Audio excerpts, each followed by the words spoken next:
مرد عورت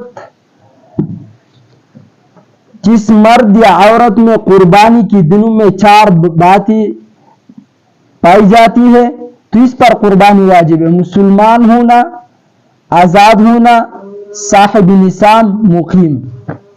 تو نابالغ پر بھی قربانی ہو سکتی ہے، کیونکہ یہاں قربانی میں نابالغ کا قید دور کر دیا۔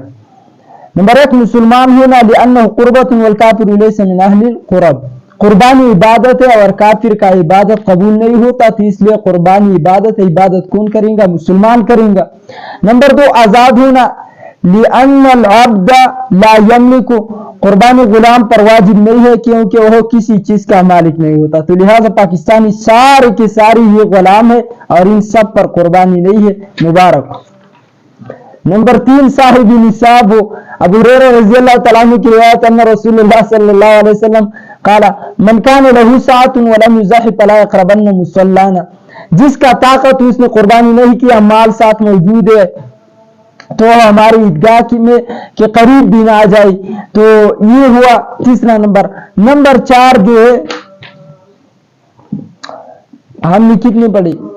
مقیم ہونا۔ مقیم ہونا نمبر 4 شرط ہے۔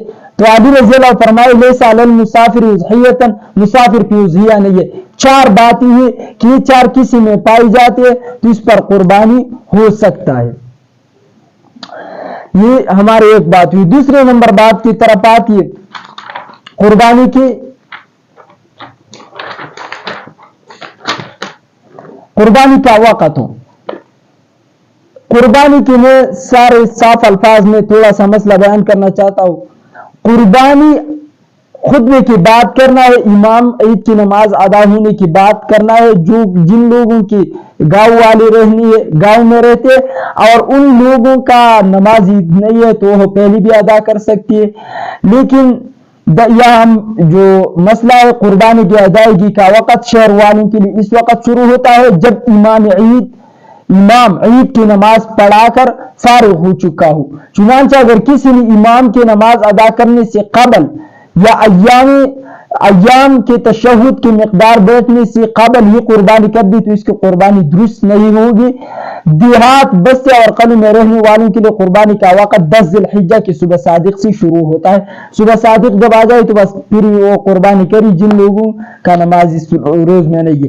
قربانی کی دن کتنے ہیں؟ تو 10، 11، 12 ذی الحجہ، 10 ذی الحجہ، 11، 12 ذی الحجہ۔ اس پہ صحابی حضرت عبداللہ ابن عمر فرماتے المعلومات جو قرآن میں آیا ہے لیشهدوا منافع لهم ويذكروا اسم الله في ایام معلومات، تاکہ اپنے فوائد کے لیے موجود ہو اور ایام مقررہ میں ان مخصوص چوپائوں پر اللہ کی نام لے۔ تو وہ ایام مخصوصہ یعنی ایام مقررہ وہ کون سے ہے؟ المعلومات یوم النحر و یومان بعدہ۔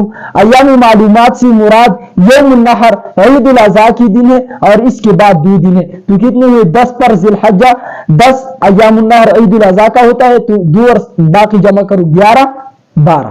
تو 10، 11، 12 ذی الحجہ پر قربانی ہو سکتے، اس کے علاوہ قربانی نہیں ہو سکتا، تو لہٰذا اس پہ اپنے غور کرو۔ یہ صحابی ہے تو لعلم طالب هذا العلم ان تفسیر الصحابی الذي شهد الوحی والتنزيل عند الشيخ حدیث مسند۔ یہ مسند حدیث ہے صحابی کی کیونکہ وہ موجود تھی اس وقت میں وحی نازل ہوتی اور یہ مسلمان صحابی ہے تو اس کا تفسیر مسند ہے۔ نمبر 1 کی دلائل اس پہ زیادہ ہے لیکن ہم تھوڑا مسئلہ بیان کرتے ہیں کیونکہ عید الاضحیٰ آیا۔ اللہ ہم اس پر عمل کرنے کی توفیق عطا فرمائے۔